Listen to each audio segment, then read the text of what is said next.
Hello viewers, welcome to Abhi's Zone. Joe movie Tamil எக்ஸ்பிளனேஷனோட part 2 video தான் இது. Part 1 பார்க்காதவங்க டிஸ்கிரிப்ஷன்ல லிங்க் இருக்கு, கண்டிப்பா அதை பார்த்துட்டு வந்துருங்க. அப்பதான் ஸ்டோரியோட சீக்வன்ஸ் உங்களுக்கு நல்லா புரியும். வாங்க வீடியோக்குள்ள போலாம்.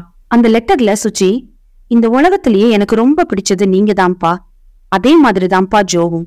அவன் பண்ண எல்லா விஷயத்திலயும் நான் உங்களை தான்ப்பா பார்த்தேன், அதனாலதான்ப்பா என்னால அவனை விட்டுட்டு வர முடியல. நீ எப்ப கூப்பிட்டாலும் நான் அவன் கூட வந்துருவேன்னு அவன் கிட்ட சொல்லிட்டே இருப்பேன்ப்பா. ஒருவேளை அவன் கூப்பிட்டு நான் போயிட்டா எனக்காக நீங்க அவனை எப்படியாவது ஏத்துக்குவீங்கன்னு எனக்கு தெரியும்பா.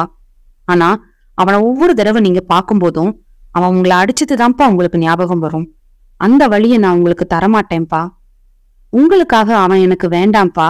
ஆனா ஜோ இல்லாத ஒரு லைஃபும் எனக்கு வேணாம்ப்பா. ஜோவை தவிர வேற எந்த பையனையும் என்னால நினைச்சு கூட பார்க்க முடியாதுப்பா. இன்னும் கொஞ்ச நேரத்துல இன்னொரு பையன் என் கழுத்துல தாலி கட்ட போறான்ப்பா. ஆனா ஜோ கட்டின தாலி என் கழுத்துல இருக்கிற வரைக்கும் வேற யாரையும் என் கழுத்துல தாலி கட்ட விட மாட்டேன்பா. கழுத்துல என்ன கருப்பு கயிறுன்னு கேட்டுட்டே இருப்பீங்களே, அது என் ஜோ கட்டின தாலி தான்ப்பா. இப்ப கூட என் போன்ல இருந்து அவனுக்கு ஒரு மெசேஜ் அனுப்புங்க, பிராந்தன் ஓடி வந்துருவான் அப்படின்னு ரொம்பவே உருக்கமா எழுதியிருந்தாங்க. இதை கேட்டதும் ஜோ ரொம்பவே உடைஞ்சு போறாரு. அந்த இடத்துல நிக்கவே முடியாம ஓடி வந்து தூரமா உட்காந்து அழுக ஆரம்பிக்கிறாரு, கதறி அழுகிறாரு. அப்போ நீ போயிடாத ஜோ, நீ போயிட்டா நான் உன்னை ரொம்ப மிஸ் பண்ணுவேன் அப்படின்னு சுச்சி சொன்னதும் அதுக்கு ஜோ இருந்துட்டு, எந்த ஒரு சூழ்நிலையிலையும் நான் உன்னை மிஸ் பண்ணிடவே மாட்டேன் அப்படின்னு அவங்க பேசிக்கிட்டது அவருக்கு ஞாபகம் வருது. ரொம்ப கதறி அழுகிறாரு. அவரோட ஃப்ரெண்ட்ஸ் முடிஞ்ச அளவுக்கு அவரை சமாதானப்படுத்துறதுக்கு ட்ரை பண்றாங்க. அங்க கட் பண்ணா அடுத்த பாட்டு தொடங்குது. அந்த பாட்டு ஃபுல்லா லவ் ஃபெயிலியர்ல தாடி வச்சுக்கிட்டு எந்நேரம் பார்த்தாலும் ஜோ குடிச்சுக்கிட்டே இருக்காரு, அழுதுகிட்டே இருக்காரு. அந்த பாட்டு ஃபுல்லா அவரோட இந்த சிச்சுவேஷனை தான் காமிக்கிறாங்க. குடிச்சிட்டு அங்கங்க விழுந்து கிடக்குற ஜோவை அவரோட ஃப்ரெண்ட்ஸ் தான் அடிக்கடி வீட்டுக்கு கொண்டு வந்து விடுறாங்க. அந்த பாட்டு முடிஞ்ச அடுத்த சீன்ல ஜோவும் அவரோட ஃப்ரெண்ட்ஸும் மொட்டை மாடியில் உட்காந்துருக்காங்க. ஜோ தண்ணி அடிச்சிட்டு இருக்காரு. அப்போ அவரோட ஃப்ரெண்ட்ஸ் எல்லாம் அவரை திட்டுறாங்க, ஏன்டா இப்படி நீ உன்னையே அழிச்சுக்கிற, முதல்ல நடந்த எல்லா தப்புக்கும் நீ தான் காரணம் அப்படின்னு நினைக்கிறத முதல்ல நிறுத்து அப்படின்னு சொல்றாங்க. ஆனா ஜோ திரும்பவும் சுச்சியை நினைச்சு புலம்பிக்கிட்டே இருக்காரு. இப்படியே பேசிட்டு இருக்கும் போது ஜோ திடீர்னு மயக்கம் போட்டு விழுந்துடுறாரு. அவர் வாயில இருந்து நிறைய வருது. அப்பதான் அவரோட ஃப்ரெண்ட்ஸுக்கு புரியுது இவர் சூசைட் ட்ரை பண்ணிருக்கிறது. உடனே ஹாஸ்பிட்டல்ல கூட்டு போய் சேர்த்துறாங்க. ஹாஸ்பிட்டல் அட்மிட் ஆயிருக்கிற ஜோவை அவங்க அப்பா பாக்குறதுக்கு வராரு. நீ ரொம்பவே தைரியசாலி ஆயிட்டியாமே, சூசைட் பண்ற அளவுக்கு உனக்கு தைரியம் வந்துருச்சு அப்படின்னு சொல்லி உன் ஃப்ரெண்ட்ஸ் சொல்றாங்க. ஆனா என்ன பொறுத்த வரைக்கும் நீ ஒரு பயந்தாங்கோழிதான். சாவலன்னு முடிவெடுத்து இல்ல, ஆனா அது நடக்கல.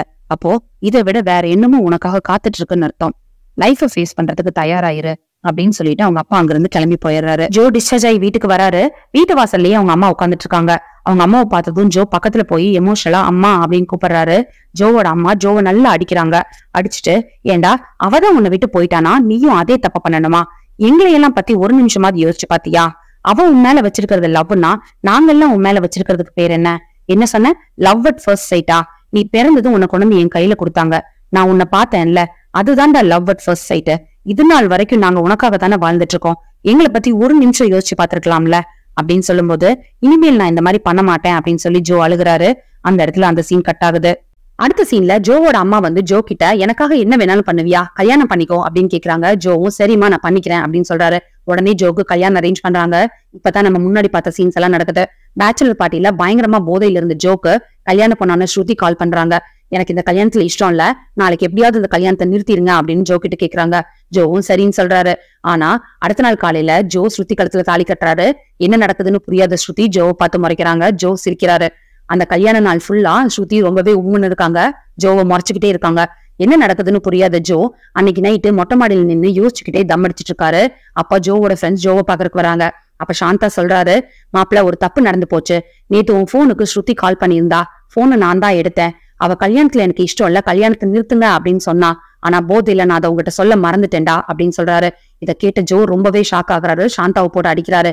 என்னடா பண்ணி வச்சிருக்கீங்க, நான் தாலி கட்டும் போது அந்த பொண்ணு என்ன ஒரு பார்வை பார்த்தா, அந்த பார்வையோட அர்த்தம் அப்ப எனக்கு புரியல, இப்பதான் புரியுது, அந்த பொண்ணு என்னை பத்தி என்ன நினைச்சிருப்பா அப்படின்னு சொல்லி சாந்தாவை அடிக்க போறாரு. உடனே ஜோவோட ஃப்ரெண்ட்ஸ் இருந்துட்டு ஜோவை சமாதானப்படுத்துறாங்க.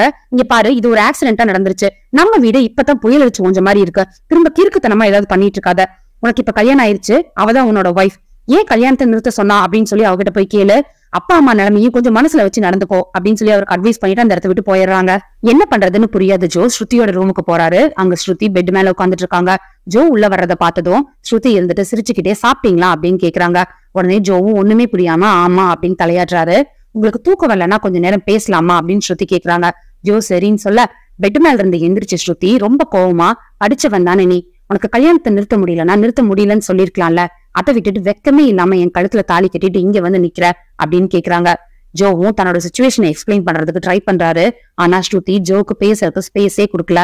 கடைசியில, நீ காலேஜ்லயே ஒரு பொண்ணை லவ் பண்ணல, அவளை கழட்டி விட்டுட்டு எதுக்காக என்ன கல்யாணம் பண்ணிக்கிட்ட, எனக்கு சொத்து இருக்குது, நீ செட்டில் ஆயிடலாம் அப்படின்னு நினைக்கிறியா அப்படின்னு கேட்டதும் ஜோக்கு ரொம்பவே கோவம் வருது. அந்த ரூமை விட்டு வெளியே போயிடுறாரு. ஜோ அவரோட ஃப்ரெண்ட்ஸ் கிட்ட போன் பண்ணி, அவன் எனக்கு பேசுறதுக்கே ஸ்பேஸ் கொடுக்க மாட்டேங்கிறாடா அப்படின்னு சொல்லி புலம்புறாரு. உடனே சாந்தா இருந்துட்டு, இங்க பாரு, ஒரு ப்ராப்ளம் ஆயிருச்சு, அதை எப்படி சால்வ் பண்றதுன்னு மட்டும் யோசி, அதை விட்டுட்டு பழைய மாதிரி குடிக்கிறதுக்கு ஆரம்பிச்சிடாத அப்படின்னு சொல்றாரு. ஜோ மறந்திருந்த ஒரு பழக்கத்தை அவருக்கு ஞாபகப்படுத்தி விட்டுட்டாரு. ஜோ குடிக்கிறதுக்கு ஆரம்பிக்கிறாரு. குடிச்சுக்கிட்டே இருக்காரு. ஜோ அப்படிங்கிற ஒரு கேரக்டரை ஸ்ருதி சுத்தமா மதிக்க மாட்டேங்கிறாங்க. 2 பேரும் வீட்டுல தனித்தனியா குடியிருக்காங்க, அவ்வளவுதான். ஸ்ருதி காலையில எந்திரிக்கிறாங்க, கிளம்புறாங்க, காலேஜுக்கு போயிடுறாங்க. ஜோ தேமேன்னு வீட்லயே உட்காந்துட்டு இருக்காரு. அப்படி இருக்கும்போது தான் ஒரு நாள் நைட்டு டாஸ்மாக்கு போயிட்டு வர வழியில ஜோ போலீஸ் கிட்ட மாட்டிக்கிறாரு. ஸ்ருதியோட அப்பா தான் அவரை வந்து ஜாமீன்ல கூட்டிட்டு வராரு. கூட்டிட்டு வர்ற வழியில, இங்க பாருங்க மாப்பிள்ள, பசங்களுக்கு கல்யாணம் அப்படிங்கிறது ஒரு கமிட்மெண்ட், ஆனா பொண்ணுங்களுக்கு அது இன்னொரு லைஃப், அதை அவங்க அடாப்ட் பண்ணிக்கிறதுக்கு கொஞ்சம் டைம் ஆகும். அந்த ஒரு டைமை என் பொண்ணுக்கு கொடுங்க. நீங்களும் நாளையில இருந்து நம்ம காலேஜுக்கு போய் அட்மினிஸ்ட்ரேஷன் பாத்துக்கோங்க. நீங்க வீட்லயும் ஸ்ருதி காலேஜ்லயும் இருந்தா எப்படி உங்களுக்குள்ள அண்டர்ஸ்டாண்டிங் வரும் அப்படின்னு சொல்லி ஜோவை வீட்டுல இறக்கி விட்டுட்டு போயிடுறாரு. வீட்டுக்கு திரும்பி வந்த ஜோ கிட்ட ஸ்ருதி பயங்கரமா கோவப்படுறாங்க. இங்க பாரு, எங்க அப்பாக்காக மட்டும்தான் நான் இந்த வீட்டுல இருக்கேன், உன்னையும் இங்க இருக்க விட்டுருக்கேன், அதை விட்டுட்டு எங்க அப்பாக்கு மரியாதை குறைச்சலா இன்னொரு தடவை நீ நடந்துக்காத அப்படின்னு சொல்லி பயங்கரமா கோவத்துல கத்துறாங்க ஸ்ருதி. அதை கேட்டு ஜோ, ஒரு நிமிஷம் நான் என்ன சொல்றேன்னு கேளு, இங்க பக்கத்துல வந்து உட்காரு அப்படின்னு சொல்லி கூப்பிடுறாரு. ஸ்ருதி இருந்துட்டு ரொம்பவே அலட்சியமா அந்த இடத்த விட்டு நகர்ந்து போறாங்க. கோவப்பட்ட ஜோ ஸ்ருதியோட கையை பிடிக்கிறாரு. உடனே ஸ்ருதி ரொம்பவே வியர்டா பிஹேவ் பண்றாங்க. என்னமோ ஒரு மாதிரி நடந்துக்கிறாங்க. என்னன்னு புரியாம ஜோ அப்படியே ஸ்தம்பிச்சு போய் நிக்கிறாரு. அடுத்த நாள் காலையில ஸ்ருதியோட தங்கச்சியை மீட் பண்றாரு ஜோ. ஸ்ருதிக்கு என்னதான் பிரச்சனை, ஒருவேளை வேற யாரையாவது லவ் பண்றாளா அப்படின்னு சொல்லி கேக்குறாரு.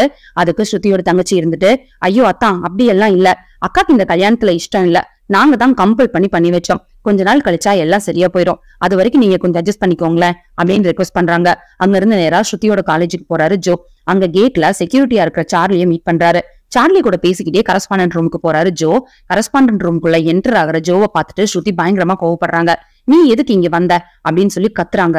அதே நேரம் கரெக்டா ஸ்ருதியோட அப்பாவும் உள்ள வந்துடுறாரு. அவரு ஸ்ருதியோட பிஏவை கூப்பிட்டு, இவர் தான் என் மாப்பிள்ள, இனிமேல் இவரும் அட்மினிஸ்ட்ரேஷன் பாத்துக்குவாரு, நீங்க இவருக்கு காலேஜ் எல்லாம் சுத்தி காமிங்க அப்படின்னு சொல்லிட்டு வெளியே போயிடுறாரு. ஜோவும் காலேஜை சுத்தி பார்க்க போறாரு. அங்க அவருக்கு காலேஜ்ல எங்க பார்த்தாலும் சுச்சியும் அவரோட ஃப்ரெண்ட்ஸ் தான் ஞாபகத்துக்கு வராங்க. உடனே அவரோட ஃப்ரெண்டு கூப்பிட்டு, டேய், நான் ஸ்ருதியோட காலேஜுக்கு வந்தேன்டா, இங்க எங்க பார்த்தாலும் நீங்களும் சுச்சியும் தாண்டா கண்ணுக்கு தெரியுறீங்க அப்படின்னு சொல்றாரு. உடனே ஜோவோட ஃப்ரெண்ட் இருந்துட்டு, இங்க பாரு மச்சான், நீ சுச்சியை எங்க தேடினாலும் உனக்கு கிடைக்க மாட்டா, நீ சுச்சிய ஸ்ருதி கிட்ட தேடு, கண்டிப்பா கிடைப்பா அப்படின்னு சொல்லிட்டு போனை வச்சிடறாரு. போனை கட் பண்ண ஜோ இந்த பக்கம் திரும்புறாரு. அங்க அட்மினிஸ்ட்ரேஷன் பிளாக்ல இருந்து வெளியே வந்து ஸ்ருதி கார் ஏற போறாங்க. அழகா சாரியில பாக்குறதுக்கு கார்ஜியஸா இருக்காங்க. ஃபர்ஸ்ட் சுச்சியை பார்க்கும்போது எப்படி பார்த்தாரோ ஜோ, அதே மாதிரி இப்ப ஸ்ருதியை பார்த்துக்கிட்டே நிக்கிறாரு. அன்னையில இருந்து டெய்லியும் காலேஜுக்கு போறாரு ஜோ. ஸ்ருதி ஜோவை காலேஜ்லயும் கண்டுக்கவே மாட்டேங்கிறாங்க. ஒரு ஸ்டாஃப் மீட்டிங்ல கரஸ்பாண்டன்ட் ஆன ஸ்ருதியை பத்தி நிறையவே கம்ப்ளைண்ட்ஸ் வர்றதா ஸ்ருதியே சொல்றாங்க. ரொம்பவே ஸ்ட்ரிக்டான ஒரு கரஸ்பாண்டன்டா இருக்கிறத ஜோ கவனிக்கிறாரு. ஏன் அப்படி இருக்காங்க அப்படின்னு சொல்லி அவங்க இருக்கிற ஸ்டாஃப் கிட்ட எல்லாம் விசாரிக்கிறாரு. அதுல ஒரு பிடி மாஸ்டர் வந்துட்டு, ஏன்னு தெரியாது சார், ஆனா மேடம்க்கு ஆம்பளைங்களை கண்டாலே பிடிக்காது அப்படின்னு சொல்லிடுறாரு. ஸ்ருதியோட காலேஜ்ல ஒரு காதல் ஜோடி இருக்கிறத கவனிக்கிறாரு ஜோ. அடிக்கடி அவங்க அங்க உட்காந்து பேசிட்டு இருக்கிறத பாக்குறாரு ஜோ. நெக்ஸ்ட் சீன்ல பாத்தீங்கன்னா ஸ்ருதி பெட்ல படுத்து அழுதுகிட்டு இருக்காங்க. அவங்க ரொம்பவே டிப்ரெஷன்ல இருக்கிற மாதிரி காமிக்கிறாங்க. ஸ்ருதி அவங்களோட பழைய ஸ்கூல் டேஸ் எல்லாம் நினைச்சு பாக்குறாங்க. அந்த ஸ்கூல் டேஸ்ல இன்டர் ஸ்கூல் காம்படிஷன்ல மேடையில நின்னு பாட்டு பாடிட்டு இருந்தான்ல ஒரு பையன், அந்த பையனையும் கூட்டத்தோட கூட்டமா நின்னு அந்த பையனை ரசிச்சுட்டு இருந்து ஸ்ருதியும் காமிக்கிறாங்க. நம்ம ஸ்ருதி அந்த இன்டர் ஸ்கூல் காம்படிஷன்ல பாட்டு பாடின பையனை லவ் பண்ணிருப்பாங்க போல. ஸ்ருதி அவங்களோட ஃப்ரெண்ட் ஒருத்தங்களுக்கு கால் பண்ணி ஏதாவது தகவல் தெரிஞ்சுதா அப்படின்னு சொல்லி கேக்குறாங்க. அதுக்கு அவங்க ஃப்ரெண்ட் இருந்துட்டு, 10 வருஷமா நம்மளும் தேடிட்டு இருக்கோம், அந்த பையன் எங்க போனா என்ன ஆனான்னு யாருக்குமே தெரியல, ஒருவேளை அவனுக்கு கல்யாணம் கூட ஆகியிருக்கலாம், நீ முதல்ல அவனை தேடுறதை நிறுத்து, உன்னோட லைஃப போய் பாரு ஸ்ருதி அப்படின்னு சொல்லி அட்வைஸ் பண்றாங்க. ஸ்ருதியும் ரொம்பவே டிப்ரெஷனோட போனை கட் பண்ணிடுறாங்க. அடுத்த சீன்ல நம்ம செக்யூரிட்டி சார்லி இருந்துட்டு எப்ப பார்த்தாலும் காலேஜ்ல இருக்கிற ஒரு சீப்பர் லேடி கூட பிரச்சனை பண்ணிக்கிட்டே இருக்காரு. அன்னைக்கும் பிரச்சனை பண்ணிட்டு இருக்காரு. அங்க வந்து ஜோ அவர் அழுங்காம அந்த பக்கம் கூட்டிட்டு போய், எதுக்கு எப்ப பார்த்தாலும் அந்த அம்மா கிட்ட பிரச்சனை பண்ணிட்டே இருக்கீங்க அப்படின்னு சொல்லி கேக்குறாரு. அதுக்கு சார்லி இருந்துட்டு, அந்த அம்மா தன்னோட ஒய்ஃப் தானும் அவங்க தாங்கிட்ட 22 வருஷமா பேசுறது இல்ல, இந்த மாதிரி ஏதாவது வம்பு பண்ணாலாவது கோவத்திலேயாவது என்கிட்ட பேசிடுவா அப்படின்னு சொல்லிதான் தம்பி நான் இந்த மாதிரி எல்லாம் பண்ணிட்டு இருக்கேன் அப்படின்னு சொல்றாரு. ஜோ இருந்துட்டு என்னாச்சுன்னு கேக்குறாரு. அதுக்கு சார்லி தன்னோட லைஃப்ல நடந்த ரொம்பவே டிராஜடியான ஒரு இன்சிடென்ட பத்தி ஜோ கிட்ட ஷேர் பண்றாரு. அந்த சீன் ரொம்பவே எமோஷனலா முடியுது. அடுத்ததா திரும்பவும் ஒரு ஸ்டாஃப் மீட்டிங் நடக்குது. அங்க காலேஜ் கல்ச்சுரல் பத்தி டிஸ்கஸ் பண்ணிட்டு இருக்காங்க. காலேஜ் கல்ச்சுரல்ஸ்ல பாய்ஸ் அண்ட் கேர்ள்ஸ் ஒன்னா பெர்ஃபார்ம் பண்ணக்கூடாது அப்படின்னு சொல்றாங்க ஸ்ருதி. ஏன் அப்படின்னு சொல்லி ஜோ கேக்குறாரு. அதுக்கு தேவையில்லாத பிரச்சனைகளை அவாய்ட் பண்றதுக்காகத்தான் அப்படின்னு சொல்றாங்க ஸ்ருதி. திரும்பவும் ஜோ இருந்துட்டு என்ன மாதிரி பிரச்சனை வரும் அப்படின்னு சொல்லி கேள்வி கேட்கிறாரு. ஸ்ருதி உடனே இரிட்டேட்டடா ஜோவை பாக்குறாங்க. அதே சமயம் காலேஜ் காரிடார்ல என்னமோ பயங்கரமா சத்தம் கேட்க எல்லாரும் ஸ்டாஃப் மீட்டிங்ல இருந்து வெளியே ஓடி வந்து பாக்குறாங்க. அங்க அட்மினிஸ்ட்ரேஷன் ஆபீசர் ஒருத்தர் சார்லியை போட்டு பயங்கரமா அடிச்சிட்டு இருக்காரு. ஏன்னு கேட்டதுக்கு லேடிஸ் டாய்லெட்குள்ள நுழைஞ்சிட்டதாகவும் அதுக்காக தான் அடிக்கிறதாகவும் சொல்றாரு. உடனே ஏன் இந்த மாதிரி பண்ணீங்க அப்படின்னு சொல்லி ஜோ கேக்குறாரு. அங்க ஓடி வர சார்லியோட வைஃப் இருந்துட்டு தயவு செஞ்சு யாரும் அவரை அடிக்காதீங்க, எனக்கு தலை சுத்துதுன்னு சொல்லி நான் ஓரமா உட்காந்துட்டேன், இங்க எனக்கு வேலை போயிருமோ அப்படிங்கிற பயத்துல என்னோட வேலையும் சேர்த்து செய்யறதுக்காக அவர் இப்படி பண்ணிட்டாரு, தயவு செஞ்சு யாரும் தப்பா நினைச்சுக்காதீங்க அப்படின்னு சொல்லி ரொம்பவே அழுகுறாங்க. உடனே ஸ்ருதி இருந்துட்டு சார்லி கிட்ட இத முதல்லயே சொல்லிருக்கலாம்ல அப்படின்னு சொல்லி கேக்குறாங்க. உடனே ஸ்டாஃப்ல ஒருத்தங்க சொல்றாங்க, எங்க பேச விடுறாங்க, பிடிக்கல அப்படின்னா நாய் மாதிரி ட்ரீட் பண்றாங்க, அப்புறம் எப்படி அவங்க பேசுவாங்க அப்படின்னு சொல்ல ஸ்ருதிக்கு எங்கேயோ குத்துது. அப்படியே ஜோவை திரும்பி பாக்குறாங்க ஸ்ருதி. ஜோவும் ஸ்ருதியை பாக்குறாரு. 2 பேரும் இப்படியே ஒரு 5 நிமிஷம் பாத்துக்கிறாங்க. அப்புறம் ஸ்ருதி அந்த இடத்த விட்டு கிளம்பி போயிடுறாங்க. அடுத்த சீன்ல பாத்தீங்கன்னா சார்லியோட வைஃப் ஒரு ஸ்டோன் பெஞ்ச் மேல உட்காந்துட்டு இருக்காங்க. அங்க வர்ற ஸ்ருதி, என்ன எதுவும் கேட்காதீங்கம்மா, நான் ஒரு 5 நிமிஷம் உங்க மேல சாஞ்சிக்குவா அப்படின்னு சொல்லி கேட்டுட்டு அவங்க மேல சாஞ்சிக்கிறாங்க. அப்போ ஸ்ருதியோட தங்கச்சி கிட்ட பேசிட்டு இருந்தது அவங்க ஞாபகப்படுத்தி பாக்குறாங்க.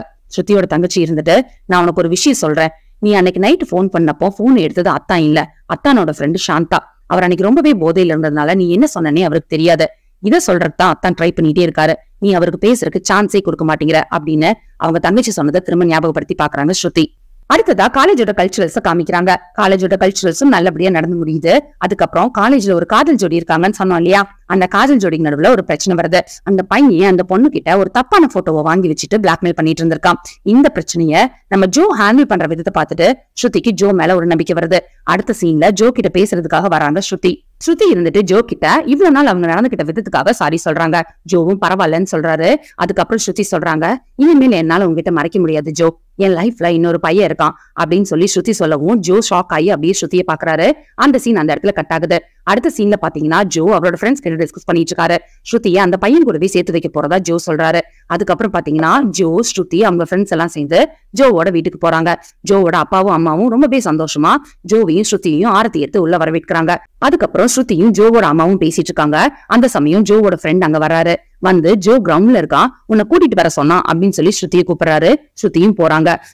ஜோவோட ஃப்ரெண்டும் ஸ்ருதியும் கார்ல ஜோ இருக்கிற இடத்துக்கு போயிட்டு இருக்காங்க. அப்ப ஸ்ருதி இருந்துகிட்டு, ஜோ காலேஜ்ல ஒரு பொண்ணை லவ் பண்ணா இல்லையா, அந்த விஷயம் என்னாச்சு அப்படின்னு கேட்கும்போது ஜோவோட ஃப்ரெண்ட் நடந்த விஷயம் எல்லாத்தையும் சொல்றாரு.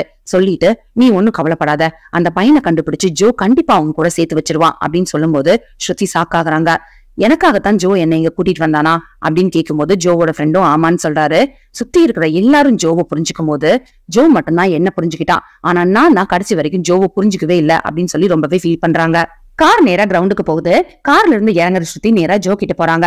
ஜோ கிட்ட பேசுறதுக்காக ட்ரை பண்றாங்க ஸ்ருதி. ஜோ இருந்துட்டு, அங்க யார் நிக்கிறாங்கன்னு போய் பாத்துட்டு வா அப்படின்னு சொல்லி இன்னொரு பையனை கை காமிக்கிறாரு. உடனே ஸ்ருதி இருந்துட்டு, இல்ல நான் உன்கிட்ட தான் பேசணும் அப்படின்னு சொல்லி சொல்றாங்க. உடனே ஜோ இருந்துட்டு, எனக்கு புரியுது, நீ போய் முதல்ல அங்க யார் நிக்கிறாங்கன்னு பாத்துட்டு வா, அதுக்கப்புறமா நம்ம பேசலாம் அப்படின்னு சொல்லி ஸ்ருதியை வற்புறுத்தி அனுப்பி வைக்கிறாரு. மெதுவா தயங்கி அந்த பையன் கிட்ட நடந்து போறாங்க ஸ்ருதி.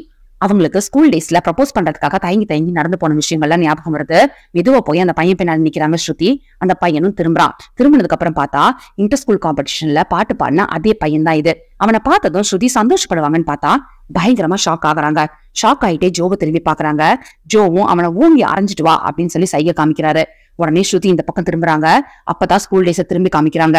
இந்த பையன் கிட்ட இன்டர் ஸ்கூல் காம்படிஷன்ல ப்ரப்போஸ் பண்றதுக்காக கிரீட்டிங் கார்டோட போறாங்க ஸ்ருதி. இந்த பையன் அதை ஒரு அட்வான்டேஜா எடுத்துக்கிட்டு ஸ்ருதி கிட்ட மிஸ்பிஹேவ் பண்ணிடுறாரு. அந்த சீன்ஸை திரும்ப காமிக்கிறாங்க. உடனே ஸ்ருதி இருந்துட்டு அந்த பையனோட சட்டையை பிடிச்சு குலுக்கி, யாருன்னு சொல்லு, அவன் யாருன்னு சொல்லு அப்படின்னு சொல்லி கத்துறாங்க. அப்போ திரும்பவும் ஸ்ருதியும் ஜோவும் நைட்டு பேசிக்கிட்டு இருந்த சீனை திரும்ப காமிக்கிறாங்க. அதுல சொல்லியிருக்காங்க ஸ்ருதி, நானும் இதே மாதிரி ஒரு இன்சிடென்ட்டை கிராஸ் பண்ணியிருக்கேன், என்ன அதுல இருந்து ஒரு பையன் காப்பாத்தனா அப்படின்னு சொல்லும் போது திரும்ப கிரவுண்ட் சீனை காமிக்கிறாங்க. அப்போ அந்த பையன் சொல்றான், ஜோ தான் அது அப்படின்னு சொல்லும் போது ஸ்ருதி மெதுவா ஜோ திரும்பி பார்த்துட்டு ஜோ கிட்ட ஓடி வராங்க. ஸ்கூல்ல இந்த பையன் ஸ்ருதி கிட்ட மிஸ்பிஹேவ் பண்ணப்போ மைண்ட் மேக்கப் போட்டிருந்த ஜோ தான் ஸ்ருதியை காப்பாத்திருக்காரு. மைண்ட் மேக்கப் போட்டிருந்ததுனால ஜோவை ஸ்ருதிக்கு அடையாளம் தெரியல. 10 வருஷமா ஜோவை தான் ஸ்ருதி ஃப்ரெண்ட்ஸ் கிட்ட சொல்லி தேடிட்டு இருந்திருக்காங்க. அப்படியே ரொம்ப எமோஷனலா ஜோ கிட்ட நடந்து வர்ற ஸ்ருதி ஜோவை ஓடி வந்து ஹக் பண்ணிக்கிறாங்க. இங்க ஒரு ஹாப்பி எண்டிங்ல படமும் முடியுது. திரும்பவும் இதே மாதிரி ஒரு அருமையான கதையோட வாய்ஸ் ஓவர்ல சந்திக்கலாம். இந்த வீடியோ ஒரு லைக் பண்ணிட்டு சேனலை சப்ஸ்கிரைப் பண்றதுக்கு மறந்துடாதீங்க. நன்றி, வணக்கம்.